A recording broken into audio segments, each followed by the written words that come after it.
Estamos nos aproximando da Páscoa, tempo de intensa espiritualidade. Por isso, pediram muito para trazer esse testemunho de cura de um câncer da Késia aqui para vocês poderem se inspirar. Acompanhe o seu testemunho. Na verdade, não é um testemunho, são 2 testemunhos. Ela fala da cura do câncer na garganta e uma quase morte que ela viveu. Acompanhe a entrevista.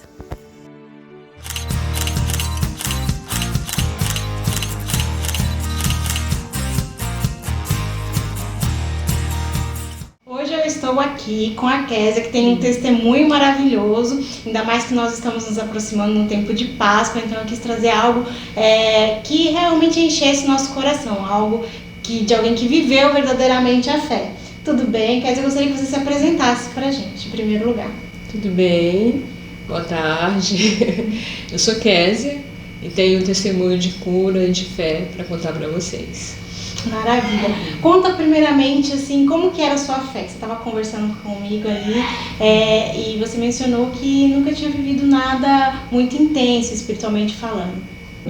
E eu sempre via o mover de Deus na igreja, sempre ouvia e via pessoas recebendo profecias, essas profecias se cumprindo.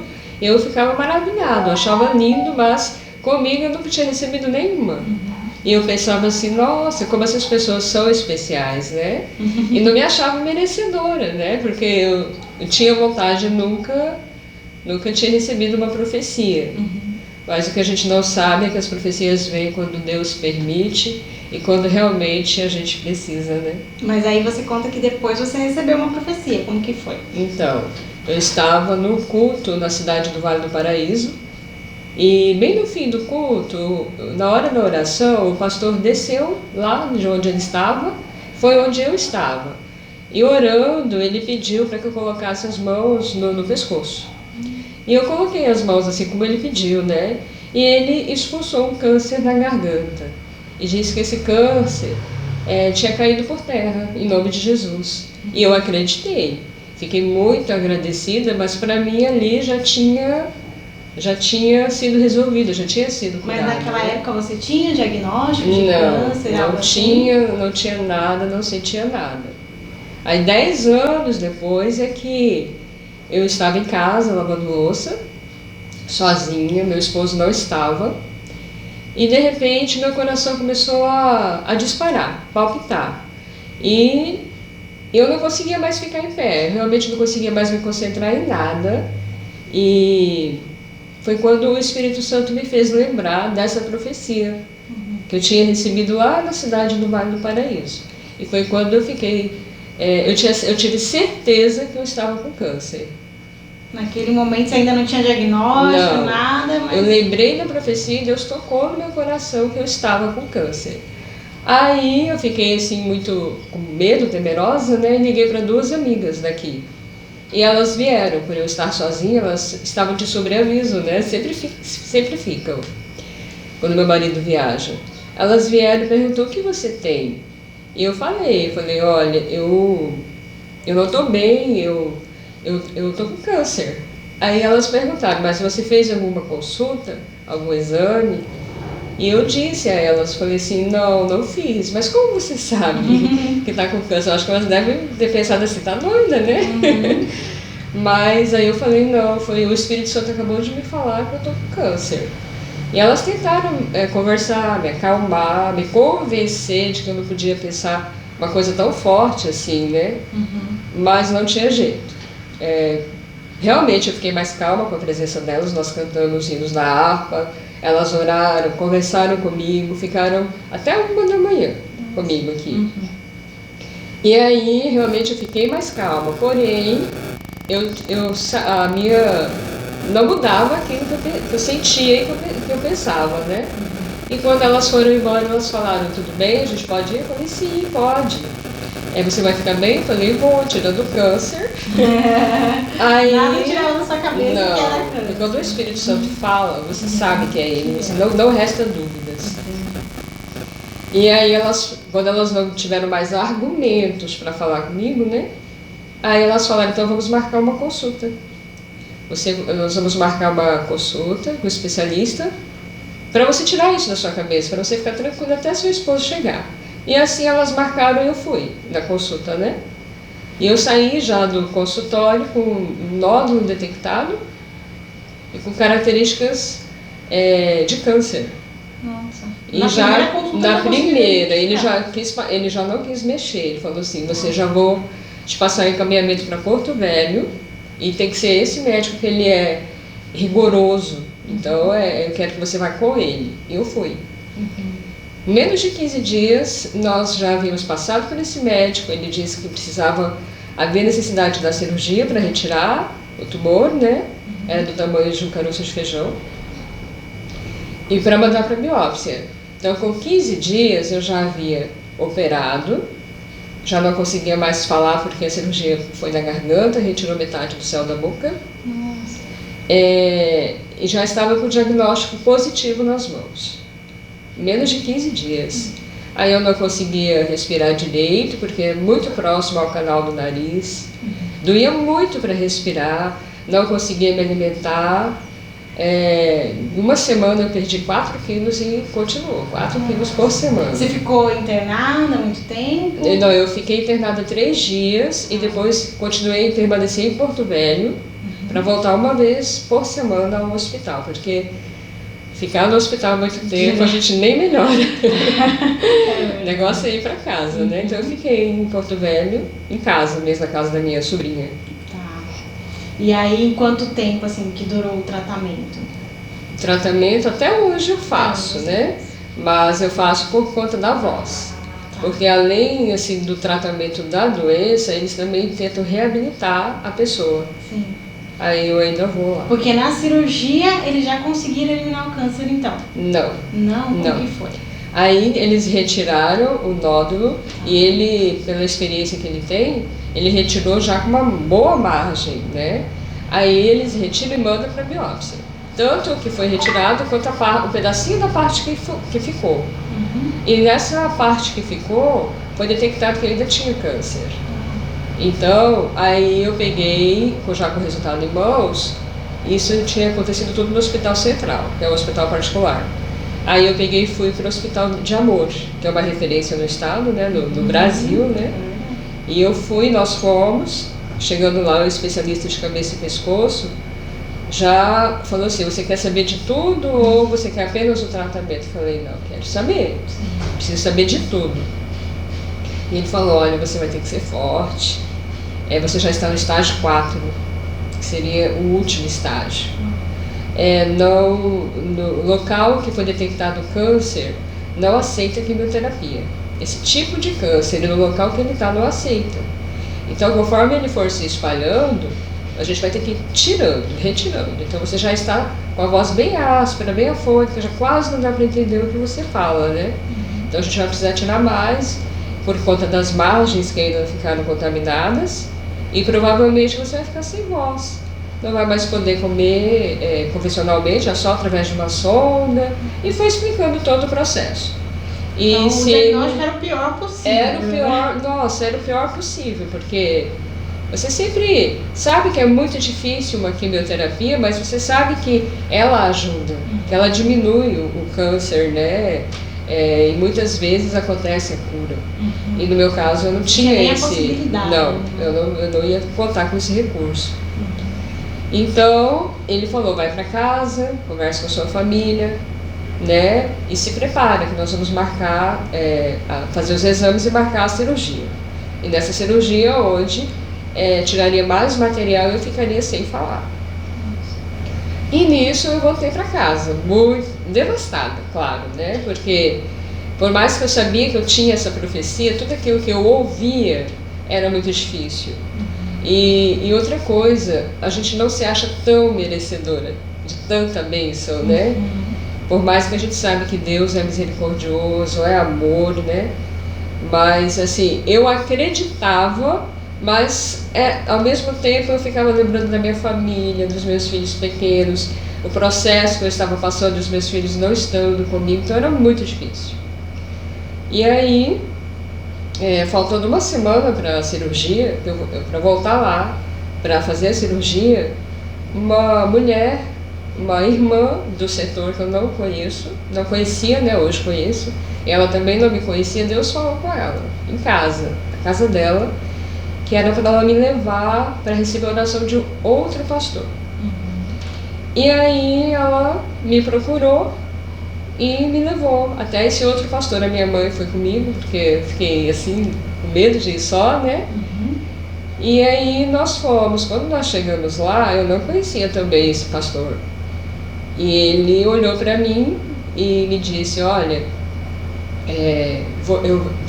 Deus está me dizendo que você é como essa xícara que está aqui em cima da mesa. Aí ele empurrou a xícara para que ela caísse no chão. Antes que ela se despedaçasse no chão, ele segurou com a mão. E falou, em Deus eu vejo também uma bandeja com instrumentos cirúrgicos. E vejo mãos divinas operando você. Então assim, aquilo me acalmou muito, me acalentou, porque além da profecia que eu tive há 10 anos atrás, eu não tinha mais nenhuma palavra boa, nenhuma palavra de conforto. Eu sabia que Deus ia fazer, mas eu não sabia quanto tempo eu ia sofrer, eu não sabia como seria. E eu já estava sofrendo muito, né? Porque você já tinha feito uma cirurgia. Sim. E tudo mais. Nossa, o processo é muito difícil, porque você ficar sem o alimento é uma coisa, mas você ficar sem beber água. Toda vez que eu bebia água era muito difícil, né? E doía para respirar, ou seja, doía sempre. Até cicatrizar, até... Então... E aí, quando estava melhorando, você ia voltar para a cirurgia. Sim, Com menos de 2 meses eu já fiz a segunda cirurgia, né? O que mais que ele te falou? Quando eu já estava indo embora, ele falou assim, olha, quando você for dormir, você vai sentir um sono profundo. E não se preocupe, que durante esse sono você vai ser operada ainda hoje, por Deus. E eu acreditei tanto, primeiro que eu precisava acreditar, eu sempre tive muita fé, né? E eu fui para casa, e enquanto nós estávamos vindo, né? Eu e a minha mãe, aí eu falando com Deus em espírito, falando, Senhor, se o Senhor vai mesmo me operar, deixa eu sentir, eu ver. Eu quero alguma prova de que realmente eu fui operada. E aí nós chegamos em casa e eu já estava me preparando para ir para Porto Velho por conta da cirurgia, né? Porque quando a irmã me procurou, faltava 1 semana para a cirurgia, mas quando eu fui até a casa do pastor, já era na véspera. Então, quando amanhecesse, de madrugada eu já estaria indo para Porto Velho para fazer a cirurgia. E aí, nós já fomos jantar mais cedo, por conta dessa viagem. E quando eu mal terminei de comer, me deu um sono tão grande que se eu não corro para a cama, eu tinha caído em cima do prato. Aqui, eu estava sentada bem aqui. Aqui é o meu lugar. E aí, não deu tempo de escovar dente, desfazer cama, nada. Eu apaguei. E acordei na madrugada, com frescor na garganta e o facho de luz que saiu da cama em direção ao teto, próximo ao banheiro. Então, naquele momento, eu tive a certeza de que Deus tinha me operado. Tive certeza.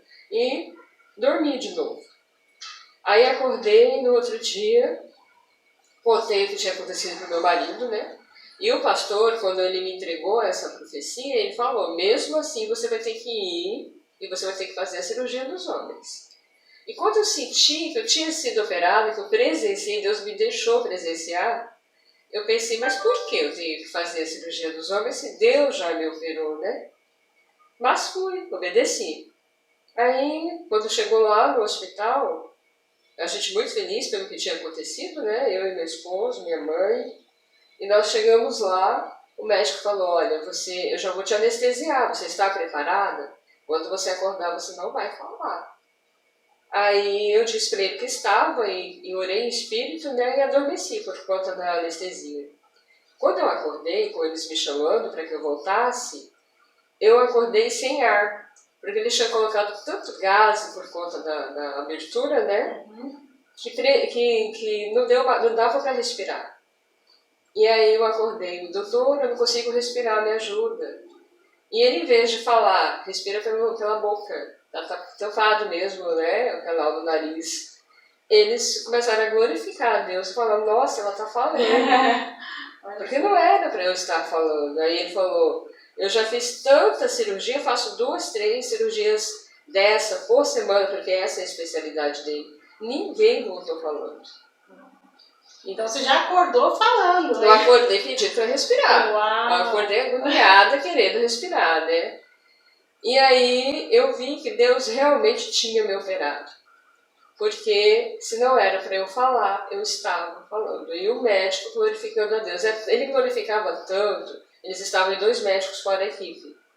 Ele glorificava tanto que depois eu perguntei, falei, doutor, o senhor é evangélico? Porque deve ter um jeito assim. Ele falou, não, é porque é no seu caso. Que me dá vontade de glorificar, porque eu vejo o mover de Deus. Olha só. Engraçado que você fala assim, mas por que ir, né? E aí você deu testemunho, né? E daí eu fiquei 2 dias no CTI por conta da respiração, até eles estabilizarem a minha respiração. Eu tive ali uma queda, né? Eu não conseguia respirar nem pela boca. Então eu tive que ficar um tempo, mas rapidinho já voltei para casa com 2, 3 dias, me alimentando por uma sonda por conta da cirurgia, mas estava falando. E detalhe, estava falando melhor que antes. Olha só.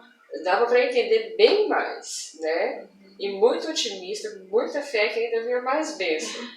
E aí eu falei com meu esposo, falei assim, vamos continuar orando. E a igreja também me ajudou muito em oração, as irmãs do círculo de oração vinham aqui me visitar. Essa mesa aqui, ela ficava repleta de irmãs, me dando palavras de conforto, cantando hinos da harpa, né? Então a igreja se levantou em oração. Os meus colegas de trabalho, a minha diretora, que eu trabalho na escola da Ismara, né? Fez uma campanha de oração por mim. E quando ela não podia ir, o esposo dela ia para não quebrar a campanha. E lá, justamente no dia que o esposo dela foi, a missionária falou a mesma coisa, falou que via Deus me operando. Para ela não se preocupar, porque Deus ia fazer a minha cirurgia. Então, assim, e ele que não era acostumado, né, a ir na igreja e tudo, mas foi para não quebrar a campanha no lugar dela e chegou com essa notícia. E assim foi uma coisa muito, para mim, é uma coisa inesquecível. Eu acho que as pessoas têm sim que saber que tem um Deus e que esse Deus ele não esquece das pessoas. E quando ele fala, pode passar 10 anos, 20, 30, ele cumpre, né? E independente de religião, independente de... Assim, Deus é Deus de amor, ele ama as pessoas. Então, se a pessoa se entrega a ele, ele é Deus e Deus pode fazer o milagre, né? E é legal que você dá um testemunho de fé, né? Que 10 anos depois, e aí depois veio todo, igual você falou, você fez cirurgia e não tinha ninguém que voltasse a falar algumas profecias, né? Então é bem bacana essa questão também, que às vezes as pessoas, naquele momento de dificuldade, se esquecem das promessas, né? Sim, e a fé é muito importante, principalmente nos momentos de dificuldade. É aí que você tem que pôr a fé em prática, né? E aí eu falei para o meu esposo, falei, olha, Deus já me ajudou, eu já recebi a cura, eu acredito, mas a biópsia está para chegar o resultado, o médico pediu 30 dias. Eu voltei falando, agora essa biópsia tem que vir com resultado negativo. E aí, 30 dias, nós voltamos ao hospital para pegar o resultado da biópsia, para receber a bênção completa, né? Quando nós chegamos lá, não tinha o resultado. Nós fomos lá só fazer isso, não tinha o resultado. O médico pediu mais 30 dias. Nossa. Aí nós fomos com mais 30 dias. Aí chegamos lá também, não tinha resultado. Aí ele falou, vem com mais 30 dias. Já 90 dias nós fomos. Chegando lá não tinha resultado. E aí ele falou, não vai. Fica aqui que a gente tem que descobrir o que está acontecendo, né? Aí ele chamou o patologista responsável pela biópsia e chamou também a responsável pelo hospital, a administradora. E eles pediram 15 minutos para ver o que estava acontecendo. E eles voltaram com um papel nas mãos.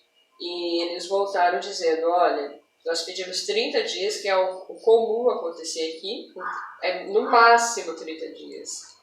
Mas nós não conseguimos descobrir o que estava acontecendo, então nós fomos refazer, né, o exame. Não conseguimos descobrir o que estava acontecendo, pedimos mais 30 e mandamos para São Paulo, para Barretos. E lá eles esmiuçaram o conteúdo, colocaram reagentes diferentes e não conseguiram descobrir o que estava acontecendo. Por quê? O mesmo material que tinha dado positivo no Hospital Central, com prova e contraprova, tinha dado positivo no Hospital de Amor aqui em Porto Velho, com prova e contraprova. E tinha dado positivo lá também, né, em São Paulo, com prova e contraprova, só dava negativo. E eles queriam, eles tinham que dizer o porquê desse negativo, mas eles não conseguiram explicar, né? Porque eles tiraram um material que era para ser positivo. Sim. Pode dizer que tipo, tirou algo maligno, mas estava dando negativo. Estava dando negativo. Como se nem precisasse ter feito a Sim. cirurgia. Porque Deus já tinha me operado. Já tinha operado. Olha só. É o mover de Deus, é isso que Deus faz na vida das pessoas. A gente não perde nada por entregar a vida a Deus e seguir os seus caminhos. Olha só. Às vezes eu fico muito pensativa, né? Porque pra gente seguir os caminhos de Deus, não é você ir frequentar uma religião, é você ler a Bíblia. Lá está dizendo tudo que você tem que fazer. E as pessoas, na maioria das vezes, não param para ler a Bíblia porque não dá tempo. Não dá essa prioridade, né? É sempre correndo atrás de uma coisa, de outra. E quando lê, é um pedacinho aqui, um pedacinho ali. Mas lá está escrito tudo o que você tem que fazer para você alcançar a vida eterna, aceitar Jesus e seguir os seus caminhos, não só acreditar. Eu passei por uma outra experiência também, de quase morte. Eu fui parar numa UTI, já praticamente morta, por uma hemorragia que eu tive, por conta de uma gravidez. E lá eu tinha perdido mais de 2 litros de sangue, quase 3. E a pessoa que perde essa quantidade de sangue, se ele não for socorrido imediatamente, em menos de meia hora, ele morre. E eu demorei 4 horas para ser socorrida, por uma questão de fatores que foram acontecendo. Aqui eles não tinham recursos mais. Eu cheguei a ser socorrida aqui, o anestesista falou, não tem como anestesiar, ela já está com os olhos dilatados, não se anestesia quem está morrendo, né? Isso foi 1 ano antes de eu descobrir o câncer. E eu ouvia tudo, eu só não tinha mais forças para falar, porque eu, né, já estava em choque. E ele se negou a me anestesiar, então o obstetra não pôde me operar. E o sangue só indo embora. E como era uma hemorragia interna, ele ficava estancado. A minha barriga, eu estava de 1 mês de gravidez, parecia 7, 8 meses, de tanto sangue. Ele vinha com tanta força, eu sentia, era como se o neném estivesse chutando. A barriga, ela, assim, sabe, voava mesmo. Aí meu esposo, o médico me encaminhou para Porto Velho. Meu esposo perguntou, mas ela chega até Porto Velho? E ele falou, não, ela não chega nem em Ariquemes. E nisso eu apaguei. Acordei 4 horas depois, numa UTI de Paraná, no Hospital HCR. E eu tinha perdido metade da trompa, metade do útero, o neném.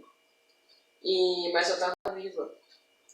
E a médica, quando ela chegou para me visitar, né, ela falou, e aí, minha filha ressuscitou, né?